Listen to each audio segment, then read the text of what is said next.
Ikhwan akhwat yang dirahmati Allah Subhanahu wa taala, di antara hal yang membantu kita untuk melawan riya adalah kita memikirkan bagaimana nasib orang yang beramal karena riya di dunia. Di antaranya orang yang riya di dunia, dia akan gelisah di dunia ini ya. Karena tujuan dia adalah mencari pujian dan sanjungan masyarakat. Dia akan gelisah sebelum beramal, ketika beramal, dan setelah beramal. Sebelum beramal, dia akan berusaha mempersiapkan proses pencitraannya, berusaha gelisah apakah dengan cara begini orang akan memujinya, atau takut kalau cara begini jangan dia malah dicela. Dia sibuk memikirkan bagaimana komentar manusia. Ini tuh sudah dia pikirkan sebelum dia action, sebelum dia beramal soleh ya. Kemudian ketika dia sedang beramal soleh, apalagi kalau dia live, apalagi kalau dia siaran langsung, maka dia tahu mata-mata sedang memandangnya dan semua mata itu memiliki penilaian terhadap dirinya. Ketika dia menjadikan penilaian masyarakat sebagai pusat kebahagiaannya, maka ini akan membuat dia akan menjadi gelisah. Dan itu adalah siksaan tersendiri, sehingga dia gelisah, khawatir orang menilai dia dengan tidak baik. Sementara dia mencari pujian dari mereka. Demikian juga setelah dia beramal soleh, dia pun menjadi gelisah menanti-nanti kapan dipuji oleh masyarakat atau kawan-kawannya. Kalau tidak ada yang kasih tanda like, maka dia gelisah. Kalau followernya tidak bertambah, dia sedih. Sampai terkadang dia mengungkapkan ungkapan-ungkapan yang menunjukkan hatinya tersayat-sayat ketika tidak ada yang memujinya. Misalnya dia berkata, percuma saya kasih sedekah sama dia tidak terima kasih sama saya, misalnya ya. Percuma saya menolong si fulan, dia tidak menghargai pertolonganku ya.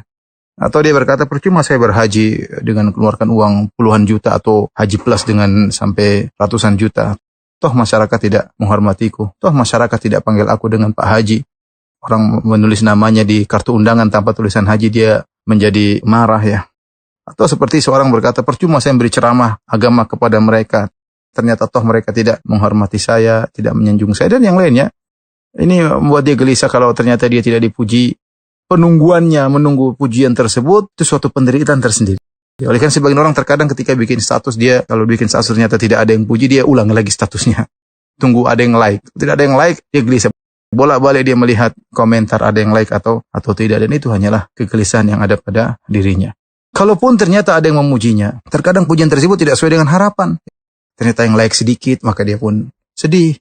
Ternyata orang yang dia bantu ternyata hanya mengatakan syukron ya. Dia kurang puas dengan pujian tersebut. Maunya orang yang dia bantu tadi mengatakan syukron, Masya Allah, bantuanmu benar-benar pada tempatnya. Masya Allah, saya sangat terbantu dengan bantuanmu, kau menyelamatkan. Dia pingin pujiannya setinggi langit, dia pingin seperti, ternyata orang yang dibantu tidak pandai memuji. Dia hanya mengatakan syukron jazakallahu khairan. Maka dia pun kecewa ya.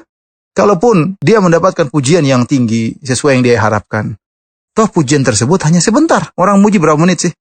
Mungkin muji cuma ngirim WhatsApp, dibaca cuma 1 menit, nggak sampai sudah selesai pujian tersebut. Atau telepon, selesai ya. Setelah itu dia gelisah. Kapan lagi dia ingin dipuji seperti itu? Kapan lagi dia akan ingin dipuji seperti itu? Dan teruslah dia gelisah. Dan ini menunjukkan orang yang riya, kasihan dia di dunia. Kebahagiaannya dia letakkan kepada komentar netizen ya. Berbeda dengan orang yang ikhlas kepada Allah Subhanahu wa taala. Maka ada yang puji, enggak ada yang puji, enggak ada urusan bagi dia.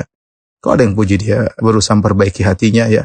Karena dia tahu dia beribadah hanya mengharap ridha Allah Subhanahu wa taala.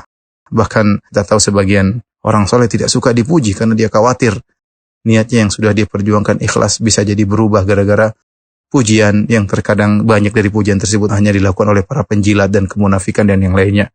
Maka seorang kalau ingin bahagia, dia ikhlas kepada Allah Subhanahu wa taala, jangan menjebak dirinya dalam riya karena dia akan terjebak dalam kegelisahan. Wallahu a'lam bishawab.